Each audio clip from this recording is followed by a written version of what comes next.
अब हमारा अगले टाइप का सवाल है। अब हम देखते हैं अगले टाइप में सवाल में है क्या। 1,000 रुपये के बिल पर मिलने वाले 20% बट्टा तथा 10% एवं 10% के क्रमिक बट्टा का अंतर क्या होगा। इस क्वेश्चन का मतलब क्या है, इसको सबसे पहले समझते हैं। 1,000 रुपये का बिल है, उस पर क्या हुआ कि 20% का छूट दिया गया। 1,000 का बिल है और उस पर एक छूट मिला 20% का। एक कंडीशन है ये। अब एक दूसरा कंडीशन है कि वही 1,000 रुपये का बिल है जिस पर 10% और 10% का दो क्रमिक बट्टा मिल रहा है। कंडीशन, इस बात को समझना है कि इस क्वेश्चन में दो कंडीशन है। एक कंडीशन है जिसमें 20% का छूट मिल रहा है, एक दूसरा कंडीशन है जिसमें 10% और 10% का क्रमिक बट्टा मिल रहा है। तो इस क्रमिक बट्टा का अंतर पूछा जा रहा है, मतलब इस पे कितना छूट मिला और इस क्रमिक बट्टा पे कितना छूट मिला, उस दोनों रुपए के कितने, उस दोनों में कितने रुपए का अंतर है, ये हमसे पूछा गया है। तो इसको हम लोग बनाते हैं। सबसे पहले 1,000 रुपये बिल है और सबसे पहले छूट कितने का मिला, 20% का छूट मिला। तो हम लोग 1,000 का 20% अगर निकाले तो हमें पता चल जाएगा कि छूट कितने का मिला। तो 1,000 का 20% हम लोग निकालते हैं तो क्या मिल गया, 200 रुपये। मतलब 1,000 के बिल पर अगर 20% का छूट मिला तो छूट कितने रुपए का हो गया, 200 रुपये का छूट मिला। पहले कंडीशन में 200 रुपये का छूट मिल रहा है। अब दूसरे कंडीशन में आते हैं। दूसरे कंडीशन में क्या है कि बिल वही है, 1,000 रुपये है, लेकिन अब 2 बार छूट मिल रहा है, 10% और 10%। जैसे हम लोग पहले पढ़े थे उसी हिसाब से इसको भी सॉल्व करते हैं। तो हम लोग देखते हैं 1,000 रुपये इसका बिल है, पहले 10% का छूट मिला तो पे कितना करना है, 90%। जैसे कल हम लोगों ने सवाल में देखा था वैसे ही करना है। फिर से 10% का छूट मिला तो 100 में 10 माइनस करके क्या आ जाएगा, 90%। देखते हैं कितना इसको पे करना है। 2 0 2 0 कैंसिल, फिर से 2 0 2 0 कैंसिल, क्या आ जाएगा, 9 और 9 81 गुना 10, 810 रुपये। 810 रुपये क्या करना है, बिल पे करना है। 1,000 के बिल में 810 पे करना है। तो छूट कितने का मिला, छूट अगर हम लोग देखें तो 1,000 रुपये है जिसमें से 810 रुपये पे किए बिल, तो छूट कितने का मिला, 190 का। अब पहले वाले कंडीशन में 200 का छूट मिला, दूसरे वाले कंडीशन में 190 का छूट मिला। तो हमसे पूछ रहा है दोनों छूट का अंतर क्या होगा। तो अंतर के लिए क्या करते हैं, 200 पहले वाले छूट और ये बाद वाला छूट 190, दोनों का अंतर निकाल लेते हैं। कितने का हो गया, 10 रुपये का अंतर है। अब इसी तरह का ये सवाल है। अगले सवाल को अगर देखें, आप लोग इसको बनाने की कोशिश भी कर सकते हैं। तो अब हम इसको बनाते हैं। क्वेश्चन में क्या है, 2,000 के बिल पर मिलने वाले 30% बट्टा तथा 10% एवं 20% के क्रमिक बट्टा का अंतर क्या होगा। क्वेश्चन का मतलब ये है कि एक कंडीशन है जिसमें 30% का छूट मिल रहा है, एक दूसरा कंडीशन है जिसमें 10% एवं 20% का एक क्रमिक बट्टा मिल रहा है। तो इस दोनों के बट्टे का अंतर हमसे पूछा जा रहा है। सेम इसी तरीके से हम लोग सॉल्व कर सकते हैं। सबसे पहले वाले में देखते हैं कितना का छूट मिल रहा है। 2,000 रुपये का बिल है जिस पर छूट कितने का मिला, तो 30% का छूट मिल रहा है। 2,000 का 30% मतलब 2,000 गुने 30/100। इसको अगर हम लोग सॉल्व करते हैं तो क्या मिल जाएगा, 600 रुपये का क्या हुआ, छूट मिला। 30% मतलब पहले वाले कंडीशन पे 6,000 का छूट। अब दूसरे वाले कंडीशन में आते हैं, ये क्रमिक बट्टा वाले में आते हैं। इसको कैसे निकालते हैं, सबसे पहले तो हमारा बिल है कितने का, 2,000 का, पहला छूट कितना, 10%। तो निकालेंगे कितना प्रतिशत, 90%। 100 में से 10 माइनस कर लेते हैं, कल भी इस बात को हम लोग देख रखे हैं। अब उसके बाद 20% का छूट है तो 100 में से 20 माइनस हो गया 80%। अब इसको हम लोग कर लेते हैं सॉल्व। 2 0 2 0 हो गया कैंसिल, फिर इसका 2 0 इसका 2 0 हो गया कैंसिल। क्या मिल जाएगा, 9 8 72, 72 और साथ ही साथ क्या करते हैं, 2 से इसमें गुना कर लेते हैं, मिल जाएगा 1,440 रुपये। 1,440 रुपये क्या है, तो इसे पे करना है, जमा करना है। तो छूट कितने का हो गया, 2,000 रुपये का बिल था जिसमें से 1,440 जमा करना है। तो कितना के छूट मिल गया, तो इसको दोनों को माइनस कर लेते हैं। 0 9 में से 10 में से 4 चला गया 6, 9 में से 4 चला गया 5, 560 रुपये का क्या मिल गया, छूट मिला। पहले वाले कंडीशन में 600 का छूट और क्रमिक वाले कंडीशन में 560 का छूट। अब इसी दोनों का अंतर हमसे पूछा गया है। तो अंतर पूछा गया है तो दोनों छूट को माइनस कर लेते हैं। 600 में से माइनस हो जाएगा 560, क्या हो जाएगा हमारा आंसर, तो 40 रुपये का अंतर है। अब आते हैं नेक्स्ट टाइप में। अब हमारा सवाल है, यदि किसी वस्तु का अंकित मूल्य 450 रुपये है, मतलब उस पर 450 रुपये छपा हुआ दाम है और उस पर 10% बट्टा मिलता है, तो वस्तु का विक्रय मूल्य क्या होगा। सिंपल सी बातें पहले समझनी है।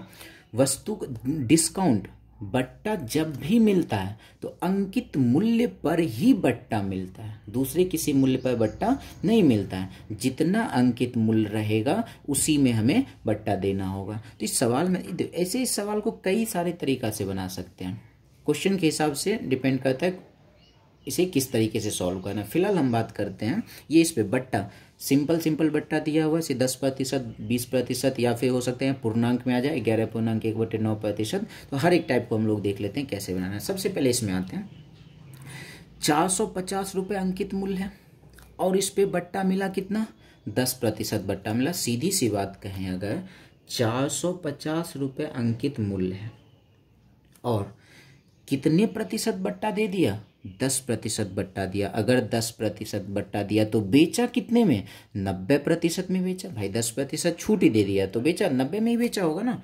तो इसका हम लोग क्या करते हैं, 450 का 90% अगर हम लोग निकाल लें तो क्या मिल जाएगा, हमारा विक्रय मूल्य मिल जाएगा। तो क्या हो जाएगा, 9 × 5 = 45 का 5 बाकी 4, 9 × 4 = 36, 36 4 40, सॉरी 405 हो जाएगा यहाँ। 405 रुपये उसका क्या हो जाएगा, तो हो गया विक्रय मूल्य। बातें समझ में आ रही है। फिर से इस बात को समझते हैं। ये कह रहे हैं 450 रुपये अंकित मूल्य है जिस पर छूट कितने का मिला, 10% का। 10% अगर छूट मिल रहा है तो उसको पे कितना करना है, 90%। अगर 20% का छूट मिलता तो 80% पे करते, 30% का छूट मिलता तो 70% पे करते, जमा करते उसको। तो वही बातें यहाँ पे की हैं। 450 रुपये अंकित मूल्य है जिस पर 10% का छूट मिला, तो हम लोग निकाले 90%। तो 450 का 90% क्या मिल गया, 405 रुपये इसका विक्रय मूल्य। एक तो ये तरीका हो गया। दूसरा तरीका और भी है, हम ये कह सकते हैं दूसरे तरीके में, अंकित मूल्य हमेशा 100% के बराबर होता है। ध्यान से समझना है, ये भी बहुत इंपॉर्टेंट टाइप है। अंकित मूल्य हमेशा 100% के बराबर होता है और जो हमारा विक्रय मूल्य, अंकित मूल्य मार्क प्राइस है इसलिए एमपी लिखा जा रहा है, और विक्रय मूल्य सेलिंग प्राइस होता है इसलिए एसपी लिखा जा रहा है। सेल और ये विक्रय मूल्य क्या होता है, ये हमेशा छूट पर, डिस्काउंट पर डिपेंड करता है कि डिस्काउंट कितने % है। अगर 10% का डिस्काउंट है तो आ जाएगा ये 90%। अगर 20% का डिस्काउंट है तो विक्रय मूल्य हो जाएगा 80%। अगर 30% का डिस्काउंट है तो विक्रय मूल्य क्या हो जाएगा, 70%। तो हम लोग यहाँ पे आते हैं, मेरे पास डाटा क्या है, अंकित मूल्य दिया हुआ है 450 रुपये। अंकित मूल्य दिया हुआ है मतलब अंकित मूल्य का % होता कितना है, तो हमेशा 100% होता है। तो हम लोग क्या कहेंगे, ये 450 हमारा अंकित मूल्य किसके बराबर, तो 100% के बराबर। अंकित मूल्य हमेशा 100% ही होगा, या तो सवाल में दिया हुआ हो या फिर पूछा जा रहा हो। अंकित मूल्य हमेशा 100%। अब पूछा क्या जा रहा है, पूछा जा रहा है हमसे विक्रय मूल्य। तो विक्रय मूल्य का प्रतिशत कहाँ से मिलेगा, तो बट्टा से मिलेगा, डिस्काउंट से मिलेगा। 10% का बट्टा है तो विक्रय मूल्य का प्रतिशत कितना हो गया, 90%। अब प्रतिशत के नीचे यहाँ रख देते हैं 90% बराबर वॉट। अब इसको सॉल्व करते हैं, क्रॉस मेथड से सॉल्व करेंगे। क्रॉस मेथड क्या होता है कि जिसके साथ वॉट नहीं है पहले उसको मल्टीप्लाई करना होता है, मतलब 450 गुना 90, और जिसके साथ वॉट होता है उसको नीचे रखना होता है। 100 को नीचे रख लिए। अब ये 00 खत्म हो गया, इसको मल्टीप्लाई करके रख लेते। 9 × 5 = 45 का 5 बाकी 4, 9 × 4 = 36 4 40, 405 रुपये इसका विक्रय मूल्य मिल गया। दोनों तरीके से हम लोग काम कर सकते हैं, दोनों इंपॉर्टेंट है। क्लियर है। अब सेम टाइप के एक और क्वेश्चन को हम लोग करते हैं। क्वेश्चन सेम है, आप लोग इसको बना भी सकते हैं। यदि किसी वस्तु का अंकित मूल्य 600 रुपये है, उस पर 8% बट्टा मिलता है, तो वस्तु का विक्रय मूल्य क्या होगा। दोनों तरीके से बना सकते हैं। अंकित मूल्य 600 है, उस पर बट्टा मिल गया 8% का, तो भाई साहब ये कितने में बेचेगा, 600 रुपये अंकित मूल्य है, अगर 8% बट्टा दे दिया तो बेचेगा कितने प्रतिशत में, तो भाई साहब ये बेचेगा 92% में। तो 600 का 92% अगर हम लोग निकाल लें तो मिल जाएगा हमारा विक्रय मूल्य। 6 9 12 का 2 बाकी 1 और 6 के 54, इसको हम लोग मल्टीप्लाई करते हैं। 6 9 12 का 2 बाकी 1, 9 6 के 54, 54 और 1 हो गया 55। 512 रुपये इसका क्या हो गया, तो इसका विक्रय मूल्य हो गया। पहले तरीके से इसको सॉल्व कर लिए, अब दूसरे तरीके से मेरे ख्याल से ये ज़्यादा आसान है और दूसरा वाला भी आसान ही है। हर एक क्वेश्चन में अलग अलग तरीके से यूज होता है, डिपेंड करता है कि डिस्काउंट बट्टा किस हिसाब से दे रखा है। सिंपल बट्टा है तो इस हिसाब से निकाल लेते हैं, अगर पूर्णांक में रहेगा तो उसको दूसरे हिसाब से काम करेंगे। चलो फिर से देखते हैं यहाँ पे।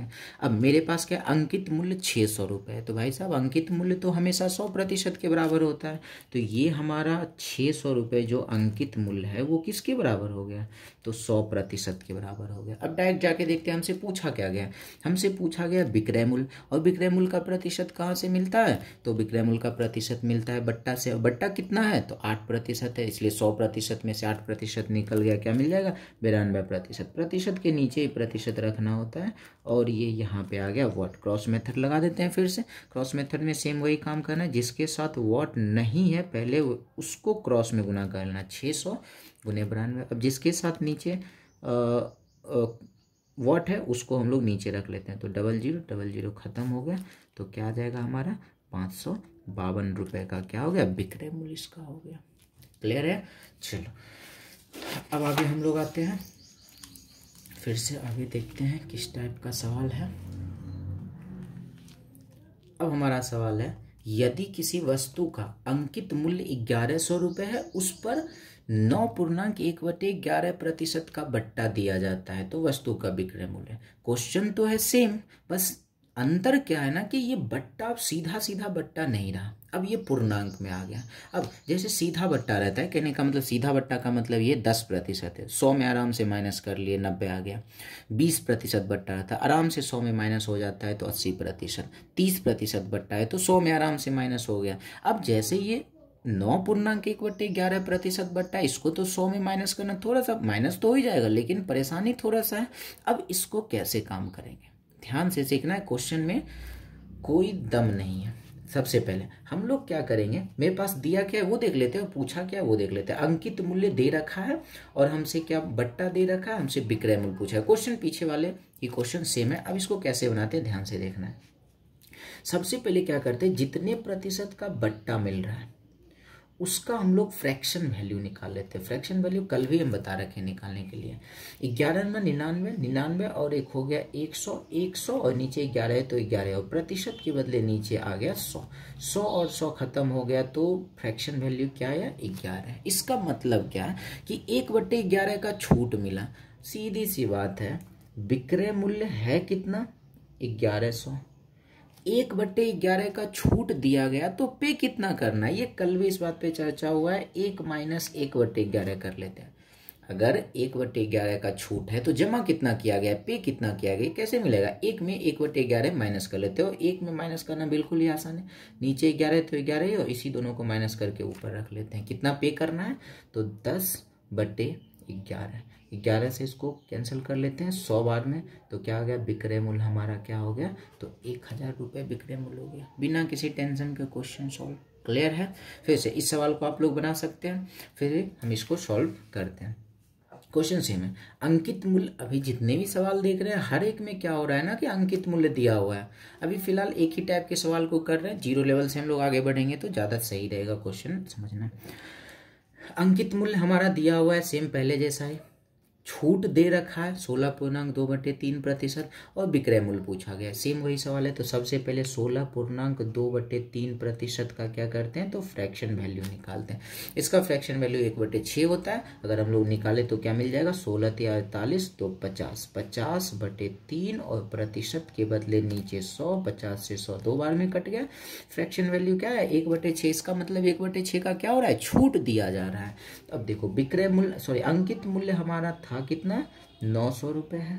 अगर 1/6 का छूट मिल गया तो कितने में बेचेगा, कितना जमा करेगा, तो 1 में हम लोग 1/6 माइनस कर लेते हैं, क्या मिल जाएगा 5/6। बस इसी का 5/6 हम लोग निकाल देते हैं, तो ये क्या मिल जाएगा 6 से 900 कट जाएगा 150 बार में, तो 15 को 5 से गुना कर लेते 75, 750 रुपये विक्रय मूल्य हो गया। बिल्कुल ही आसान सवाल अब हो गया, कोई टेंशन की बात नहीं है। अब आगे आते हैं आगे वाले टाइप में। अब आगे क्या कह रहा है, क्वेश्चन बिल्कुल आसान। जो आज हम लोग फर्स्ट क्वेश्चन किए थे वो बिल वाले 1000 के बिल पे, ये वाला सवाल एक बार पढ़ लेते हैं पहले। यदि किसी वस्तु का अंकित मूल्य 2000 रुपये है, उस पर 10%, 15% का बट्टा दिया गया, तो विक्रय मूल्य क्या होगा। सेम ये जो सवाल था ना, यहाँ पे सबसे पहला सवाल 1000 के बिल पे ये जो क्रमिक बट्टा 2 बार निकाला गया था, 1000 का 90%, फिर से 90% कर देते, यही इसका क्या हो जाएगा, विक्रय मूल्य। माइनस करने के बाद डिस्काउंट आता है, बट्टा मिलता है, लेकिन यहाँ पे यही क्या है, तो इसका विक्रय मूल्य है। सेम सवाल है, आसानी से बन जाएगा। आप लोग चाहें तो इसको ट्राई भी कर सकते हैं, वीडियो पॉज करके इसको ट्राई कर सकते हैं। फिर चलो देखते हैं इसको कैसे बनेगा। 2000 रुपये अंकित मूल्य है। सबसे पहले डिस्काउंट कितने का मिला, 10% का डिस्काउंट मिला, तो निकालेंगे कितना प्रतिशत, 90%। 100 में 10 माइनस कर लिए। फिर से कितना प्रतिशत का डिस्काउंट, 15% का, तो निकालेंगे कितना प्रतिशत, 85%। हो गई बातें खत्म। इसको सॉल्व करते हैं। 2 0 2 0 इसका कैंसिल हो गया, और 1 0 इसका कैंसिल, और 1 0 इसका कैंसिल, सारा कैंसिल हो गया। अब इसको सॉल्व कर लेते हैं, तो क्या हो जाएगा, 85 और साथ ही साथ 18 को गुना कर लेते हैं। 9 दूना 18, 8 25 40 का 0, बाकी 4 64 और 4 68, और ये हो गया 85, 0 8 5 13, 8 6 14, 1 15, 1530 रुपये हो गया इसका विक्रय मूल्य। अगर डिस्काउंट पूछा जाता तो क्या करते, 2000 में से 1530 हम लोग माइनस करते, तो डिस्काउंट मिलता, बट्टा मिलता, छूट मिलता। यहाँ तो वो पूछा नहीं गया, विक्रय मूल्य पूछा है, और यही हमारा क्या होता है, तो विक्रय मूल्य होता है। क्लियर है। अब इसको आप लोग खुद से बना सकते हैं। अब तो हर हाल में 100% ये सवाल आप लोगों से बन जाएगा। आप लोग इसको बनाइए और हम इसको सॉल्व भी कर देते हैं। बनाकर आप लोग पॉज करके इसको बना लें, और फिर हम इसको बता देते हैं, तो आंसर मिला लेना है। क्या है, अंकित मूल्य 9000। अच्छा, एक बात ध्यान हमेशा देते हुए रहना है कि डिस्काउंट हमेशा किस पे मिलता है, तो अंकित मूल्य पर ही डिस्काउंट मिलता है, क्योंकि आगे जब हम लोग टाइप चेंज करेंगे तो इसी का अपोजिट क्वेश्चन रहेगा। विक्रय मूल्य दिया रहेगा, बट्टा दिया रहेगा, अंकित मूल्य पूछा जाएगा। तो डिस्काउंट हमेशा मिलता है तो अंकित मूल्य पर ही मिलता है, इसलिए अंकित मूल्य में ही हमेशा मल्टीप्लाई कर रहे हैं। अंकित मूल्य में जहाँ भी कर रहे हैं अंकित मूल्य में मल्टीप्लाई कर रहे हैं। तो अब इसको हम लोग बना लेते हैं इस सवाल को। आखिरी सवाल है, 9000 रुपये अंकित मूल्य है, 5% का डिस्काउंट दे दिया तो हो गया 95%, 8% का डिस्काउंट दे दिया तो हो गया 92%। अब इसको हम लोग सॉल्व कर लेते हैं। तो 2 0 2 0 कैंसिल हो गया, और 1 0 इसका, 1 0 इसका कैंसिल हो गया, और इसको कैंसिल कर लेते हैं। 19 25 95, और ये कट गया 2 बार में, 2 से कट जाएगा कितने बार में, तो ये कट जाएगा 46 बार में, 46 दूना 92। अब सबको मल्टीप्लाई कर लेते हैं।